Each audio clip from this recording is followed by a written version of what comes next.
আপনি কি কাজ বা পড়াশোনার সময় ফোকাস ধরে রাখতে পারছেন না? ভাবছেন আপনি অলস অথবা মোটিভেশনের সমস্যা? আমি বলবো কোনোটাই না। আজ কথা বলবো এমন ৫টি সহজ টেকনিকের ব্যাপারে যেগুলো নিয়মিত অভ্যেস করলে কোনো মেডিটেশন বা ব্রেইন গেমিং ছাড়াই দৈনন্দিন কাজের মধ্যেই ফোকাস বাড়ানো সম্ভব।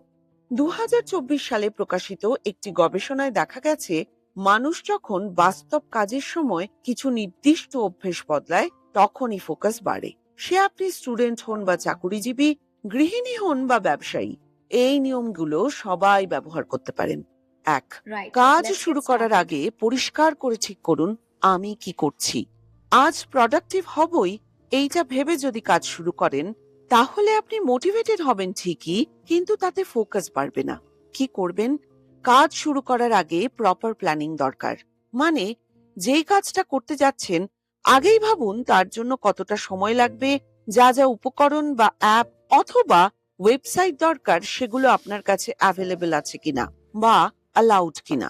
গবেষণায় দেখা গেছে যারা সেশন শুরু করার আগে এই গোলগুলো সেট করেছিল তারা কাজে অনেক বেশি অ্যালাইন্ড ছিল। তাই আগে প্রপার প্ল্যানিং করুন।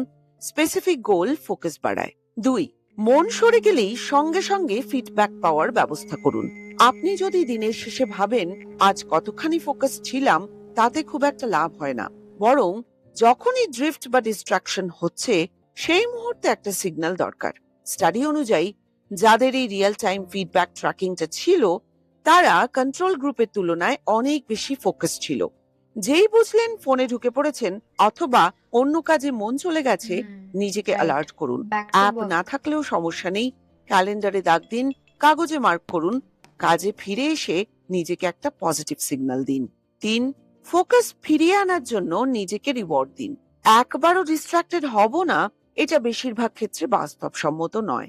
তাই আমাদের আসল লক্ষ্য হওয়া উচিত ডিস্ট্রাক্টেড হলে কত তাড়াতাড়ি কাজে মন ফেরাতে পারি। এই স্টাডিতে যারা পার্টিসিপেট করেছিলেন তাদের ডিস্ট্রাকশনের জন্য শাস্তি দেওয়া হয়নি, বরং কাজে ফিরে আসার জন্য এনকারেজ করা হয়েছে। ফল কি? ডিস্ট্রাকশন সামলানো সহজ হয়েছে, মন সরে যাওয়ার ইন্টেন্সিটি কমেছে, ফ্রাস্ট্রেশন কমেছে। তাই ডিস্ট্রাক্টেড হলে ফিরে আসুন, ফোকাস বাড়বেই। ৪, ফোকাসকে মেজারেবল করুন। মনে রাখবেন যা পরিমাপ করা যায় সেটাই বদল করা সম্ভব। তাই প্রপার ট্র্যাকিং জরুরি। কি করবেন? কতক্ষণ ফোকাস ছিলেন, কতবার ডিস্ট্রাক্টেড হলেন সেটা ট্র্যাক করুন। প্রতি সেশনের শেষে নিজেকে একটা ফোকাস স্কোর দিন। যারা নিজের ফোকাস ট্র্যাক করতে পারে তারা নিজেকে বেশি প্রোডাক্টিভ মনে করে এবং কাজেও আগ্রহ বাড়ে। ৫, দৈনন্দিন কাজের সময় ফোকাস প্র্যাকটিস করুন। কি করবেন? কোনো ব্রেইন গেম বা আর্টিফিশিয়াল টাস্ক দরকার নেই। আপনি যখন পড়ছেন, লিখছেন, অফিসের কাজ করছেন, রান্না বা ঘর গুছোচ্ছেন, সেই সময়তে ফোকাস প্র্যাকটিস করা যেতে পারে। এক সময়ে একটাই কাজ করুন। তবে একটি গুরুত্বপূর্ণ কথা, এই পদ্ধতিতে জেনারেল ব্রেন পাওয়ার বা আইকিউ বাড়ায় এমন কোনো প্রমাণ কিন্তু নেই। ডেইলি প্র্যাকটিক্যাল ফোকাস আপনার বাড়বেই। ফোকাস বাড়ানোর জন্য ইন্টারনেট বন্ধ করতে হবে না, ফোন ফেলে দিতে হবে না। সেলফ রেগুলেশন আর কগনিটিভ কন্ট্রোল মানে হলো ডিস্ট্রাকশন এলে সেটা বুঝতে পারা আর নিজের লক্ষ্য অনুযায়ী মন, কাজ আর মনোযোগকে বারবার ঠিক জায়গায় ফিরিয়ে আনার অভ্যেস করা। খুব সহজ করে বললে একটা টাইমার ব্যবহার করুন। আজকাল এই টাইমার আমাদের প্রায় সব স্মার্টফোনেই থাকে। আপনার স্মার্টফোনটা স্মার্টলি ব্যবহার করুন, নিজেকে ডিস্ট্রাক্ট করার জন্য নয়, নিজেকে ডিস্ট্রাকশন থেকে ফেরাবার জন্য।